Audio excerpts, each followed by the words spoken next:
e assim o Esporte Clube Internacional, sua diretoria, seus conselheiros, enfim, a todos os torcedores.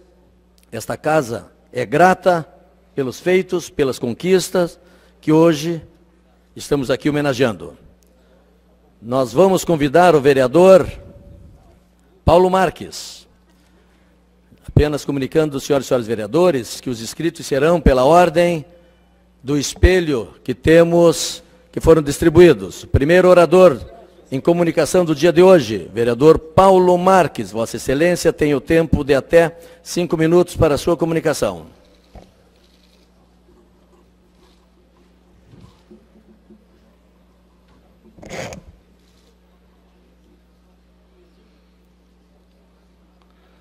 Senhor presidente Neucir Tessaro, ao saudá-lo, saúdo todos os colegas presentes nesse plenário. Senhor primeiro presidente do Esporte Clube Internacional, Pedro Antônio Afatato. Senhor vice-presidente do Esporte Clube Internacional, Mário Sérgio Martins da Silva. Senhor presidente do Conselho Deliberativo, Luiz Antônio Lopes. Excelentíssimo senhor representante do Governo do Estado, nosso amigo vereador desta casa, Eloy Guimarães. Senhor vice-presidente de comunicação social do Esporte Clube Internacional, nosso amigo pessoal, Gelson Tadeu de Oliveira Pires. Senhor diretor de marketing do Esporte Clube Internacional, Jorge Avancini. Senhor conselheiro do Esporte Clube Internacional, Otávio Roxas. Subo esta tribuna para saudar o Esporte Clube Internacional, bicampeão da Taça Libertadores da América, o maior e mais importante título do nosso continente. Parabenizo o Clube do Povo, que nos últimos anos tornou-se o mais vitorioso da história, vencendo todos os títulos a nível nacional e internacional, o verdadeiro campeão de tudo. Dentro do nosso país foram 39 conquistas regionais, 3 campeonatos brasileiros da primeira divisão e uma Copa do Brasil. A nível internacional, conquistamos uma Recopa, uma Copa Sul-Americana, 2 Libertadores da América e o tão sonhado Mundial Interclubes contra o grande Barcelona, além das conquistas festejadas da Copa Dubai e Surugá. Cresci nas imediações do Beira-Rio, vendo no rádio e ouvindo através as defesas do Manga, o vigor do Figueroa, a classe do Falcão e do Carpegiani e os gols do mestre Dadá, que nos deram o tricampeonato na década de 70. No entanto, antes disso, a história do Internacional já tinha muitas páginas. Tudo começou em 4 de abril de 1909, quando os irmãos José Eduardo Poppe, Henrique Poppe Leão, Luiz Madeira Poppe criaram um clube que desde o início já era um clube democrático. Foi numa reunião com estudantes e comerciários, convocada pelos irmãos Poppe, na antiga Rua da Redenção e atual João Pessoa, que foi fundado o glorioso Esporte Clube Internacional. 4 anos depois, em 1913, o Internacional conquistava o primeiro título de sua história e de forma invicta, vencendo o Campeonato de Porto Alegre. E 2 anos depois, ganhando seu primeiro Grenal. A série de títulos citadino seguiu até 1917, com o Pentacampeonato de Porto Alegre. Nos anos 20, o clube, com seu espírito democrático, abriu espaço para os jogadores negros, exatamente o contrário do que faziam os outros grandes clubes da capital. Também na década de 20, o Internacional ultrapassou limites de Porto Alegre para conquistar também o estado. Em 1927, em uma final contra o Grêmio Bagé, o Inter venceu por 3-1 e conquistou pela primeira vez o Campeonato Gaúcho. Seguindo sua série de conquistas, em 15 de março de 1931, com muito suor, o Internacional inaugurou o Estádio dos Eucaliptos no bairro Menino Deus, onde sua casa foi por 38 anos. Nos Eucaliptos, os colorados viram o rolo compressor, que na década de 40 passou por cima dos adversários e conquistou 8 títulos estaduais.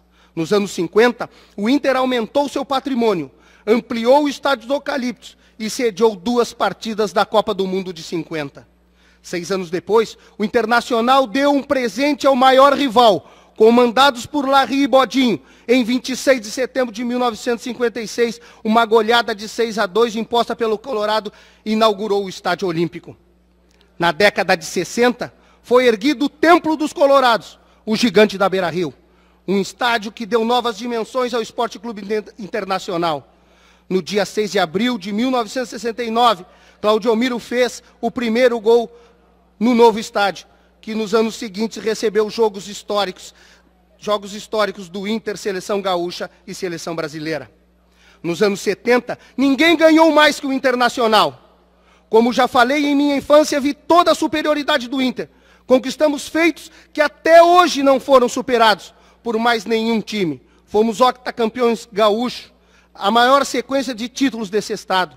Fomos também tricampeões brasileiros. Começamos em 1975. Vencemos também em 76, mas em 79 ganhamos de forma invicta e esse tabu dura até hoje, porque nenhum time do Brasil conseguiu esta façanha. Em meados de 80, vimos a famosa geração de prata, onde todos os jogadores do Internacional foram convocados para representar o Brasil nas Olimpíadas de Los Angeles. Liderados por Mauro Galvão e Dunga, ganhamos de Itália e Alemanha, mas perdemos na final para a França. 2 anos antes, ganhamos do Barcelona e conquistamos o torneio Juan Gamper, já prevendo um futuro de glórias. Ainda na década de 80, em 1989, ganhamos o famoso Grenal do século, de virada com um jogador a menos.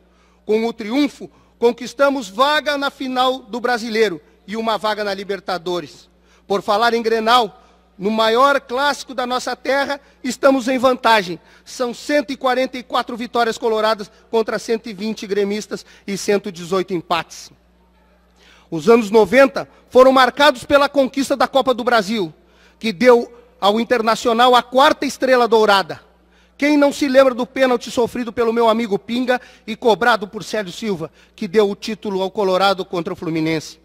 Nos anos de 2000, o Internacional chegou ao seu ápice. No início da década, fomos tetracampeões gaúchos. Em 2006, passamos pelo São Paulo e conquistamos nossa primeira Libertadores. Mas não paramos por aí.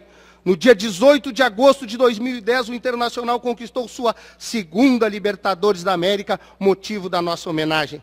Não podemos esquecer do nosso primeiro título mundial, quando cravamos no peito da Catalunha uma lança-farrapa arremessada pelo índio Gabiru. Naquele momento, o mundo conheceu a força da nação colorada e o tamanho do Esporte Clube Internacional. E que assim se repita no final do ano, para que sirvam nossas façanhas de modelo a toda a terra. Agradecemos a todos os gaúchos, gremistas como meu amigo Brasinha, e colorados como meus filhos, Paulo André e Paola, por torcerem pela vitória do Colorado. Agradecemos aos céus, pois como disse um rapaz gremista na internet em seu desesperado desabafo, Deus vestiu a camisa vermelha, e que assim continue sendo por todos os tempos. Muito obrigado. Vereador Paulo Marques utilizou seu tempo de comunicação em homenagem ao Esporte Clube Internacional.